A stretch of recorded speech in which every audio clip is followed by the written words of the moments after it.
La sua inaugurazione ufficiale è avvenuta il 23 dicembre 1928, anche se la prima partita che ha ospitato si era giocata un paio di mesi prima, il 1 novembre. Tutto questo per dire che nonostante gli interventi di adeguamento effettuati negli anni, lo stadio di Bergamo, la casa dell'Atalanta, aveva bisogno di una radicale riqualificazione. Una sfida bella, ma altrettanto impegnativa, da realizzare in tempi strettissimi e in spazi altrettanto limitati, ma non solo. La sfida grossa è stata questa, al di là della complessità dell'opera fine a se stessa, era individuare soprattutto aziende che avessero la capacità sia costruttiva ma poi anche di montaggio di questa opera immensa. La difficoltà grossa era lo spazio che mancava e il tempo che non c'era. Atalanta si è così affidata a Isocel Precompressi, azienda bergamasca con sede a Pognano, per la realizzazione di questa importante opera. Isocel è un'azienda relativamente giovane perché sorta sulle ceneri di un'altra azienda di prefabbricati, è nata di fatto nel 2007 e con l'abnegazione e l'impegno di tante persone volenterose è riuscita in questi anni a battere qualsiasi record e oggi è impegnata, oltre che nell'attività artigianale in generale, quella che di solito viene più associata come idea al prefabbricatore pesante. Oggi in realtà anche nelle attrezzature sportive e nei lavori pubblici, ricordiamo anche che è in corso di realizzazione il tunnel al Brennero, dove Isocel è impegnata nella parte italiana delle lavorazioni, si è affermata come primo prefabbricatore in Italia per volumi di produzione. I lavori di riqualificazione del Gaby Stadium sono iniziati ufficialmente il 6 maggio 2019 con la realizzazione della nuova curva nord Pisani. Il 25 giugno 2020, con tutte le difficoltà e le limitazioni imposte dalla pandemia di Covid-19, ha preso invece il via il secondo lotto di lavori che ha portato alla riqualificazione della tribuna con accesso su Viale Giulio Cesare, oggi chiamata Tribuna Rinascimento.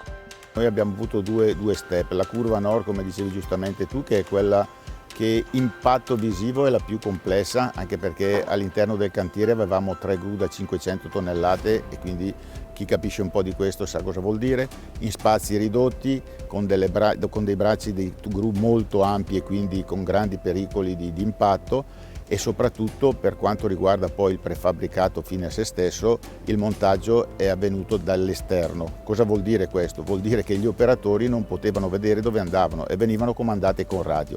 Chiaramente questo comportava dei tempi più lunghi, che noi con Isocel appunto ci siamo messi al tavolino e abbiamo cercato di superare anche questo problema e devo dire effettivamente che abbiamo ottenuto dei risultati eccezionali che sono qui da vedere, quindi l'affidabilità del prefabbricatore Isocel è stata fondamentale per la realizzazione di questa opera. Questo per quanto riguarda la Nord, che è quella che visivamente fa più effetto. La Giulio Cesare aveva altri problemi, che sono problemi di ristrutturazione, quindi è stato fatto un progetto su dei disegni del 1920 e nel momento in cui si è andato a operare per vedere cosa ci fosse sotto, chiaramente ci sono stati dei grossi problemi che la Isocel anche in questo caso ha superato veramente con la sua produzione, rimanendo attenta a quelle che erano le esigenze di cantiere e producendo man mano l'opera cresceva. Isocel è un'azienda in forte espansione, proiettata nel futuro, che ha raccolto la sfida di riqualificare la nuova curva nord Pisani e la tribuna Rinascimento. È stata una sfida che però non ci ha intimorito, ma ci ha stimolato a dare il meglio di noi. Isocel si è specializzata molto negli ultimi anni anche nel settore delle attività sportive e delle attrezzature sportive, pertanto è stato per noi l'ultimo trampolino che ci ha permesso di qualificarci anche a livello nazionale come competitor per la realizzazione di questo tipo di strutture. Una sfida molto impegnativa ma che è stata assolutamente vinta e che ha anche regalato grandi soddisfazioni.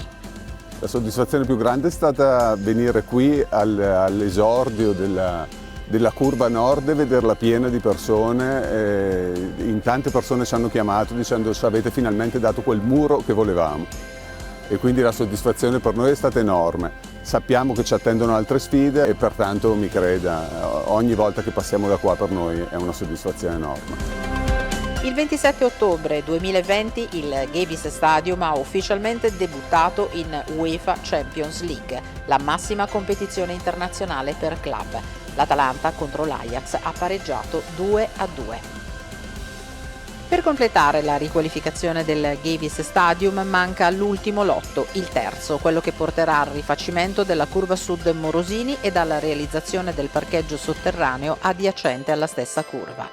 Ad oggi non è stata ancora resa nota la data di inizio dei lavori.